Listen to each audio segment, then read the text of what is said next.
Assalamualaikum warahmatullahi wabarakatuh. Selamat pagi anak-anak. Hari ini kita akan belajar tentang materi wujud zat dan perubahannya. Materi ini merupakan salah satu materi pembelajaran IPAS yang dipelajari di kelas 4 semester 1. Untuk capaian pembelajaran dalam materi ini yaitu peserta didik mengidentifikasi proses perubahan wujud zat dan perubahan bentuk energi dalam kehidupan sehari-hari. Kemudian untuk tujuan pembelajarannya, yang pertama yaitu peserta didik mempelajari karakteristik wujud zat, dan yang kedua itu peserta didik mempelajari istilah-istilah perubahan wujud zat. Baiklah, pertama-tama kita bahas tentang macam-macam wujud zat. Nah, zat ini ada 3 macam. Yang pertama itu ada zat padat, kemudian zat cair, dan yang terakhir zat gas. Yang pertama kita bahas tentang zat padat. Zat padat ini jika dimasukkan ke dalam wadah atau tempat, maka bentuknya tidak akan berubah. Begitupun dengan volumenya. Misalnya itu seperti meja, kursi, pulpen, dan sebagainya. Nah, yang kedua itu ada zat cair. Zat cair ini jika dimasukkan ke dalam wadah atau tempat, maka bentuknya akan berubah mengikuti wadah atau tempatnya. Tetapi volumenya tetap. Misalnya seperti air minum, minyak, bensin, dan sebagainya. Yang ketiga, gas. Nah, gas ini jika dimasukkan ke dalam wadah atau tempat, maka bentuknya akan berubah-ubah dan volumenya. Misalnya seperti angin, udara, asap, dan sebagainya.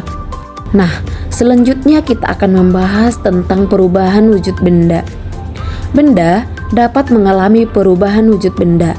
Perubahan wujud benda dapat disebabkan oleh keadaan lingkungan yang berubah.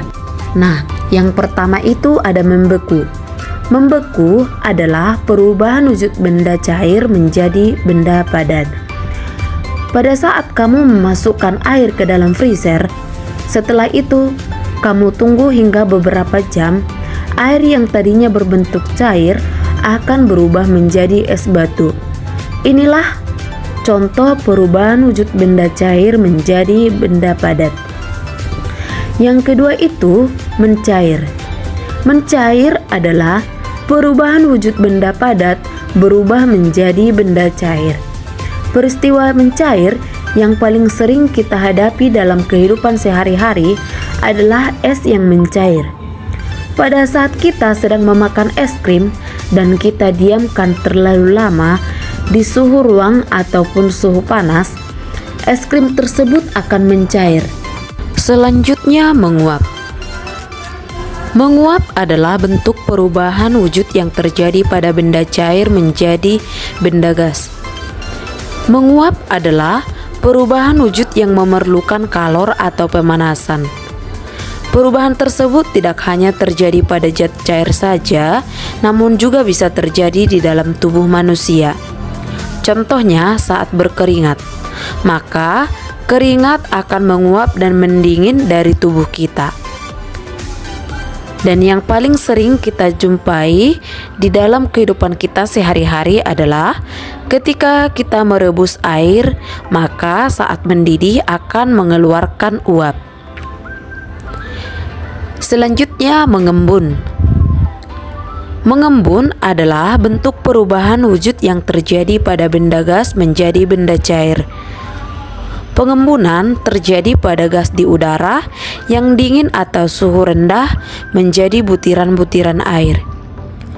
Perubahan wujud ini termasuk dalam proses yang melepaskan kalor atau membutuhkan suhu yang rendah. Contohnya seperti embun pada daun-daun rumput di pagi hari atau gelas kaca yang mengembun karena berisi air dingin atau es batu. Selanjutnya menyublin. Menyublin adalah bentuk perubahan wujud yang terjadi pada benda padat menjadi material gas. Proses perubahan wujud dengan menyublin membutuhkan kalor atau energi panas agar benda padat tersebut bisa berubah menjadi molekul gas di udara. Misalnya, jika meletakkan kapur barus atau kemper di suatu ruangan, maka lama-kelamaan akan habis karena menyublin ke udara. Yang terakhir, mengkristal. Mengkristal adalah perubahan wujud benda dari gas menjadi padat dan sering juga disebut deposisi. Proses ini terjadi karena adanya pelepasan energi panas atau penurunan suhu yang dialami benda tersebut, sehingga partikel-partikel zat gas tersebut mulai terorganisir dan berikatan membentuk struktur kristal yang padat. Contohnya itu seperti salju, garam, dan lain-lain.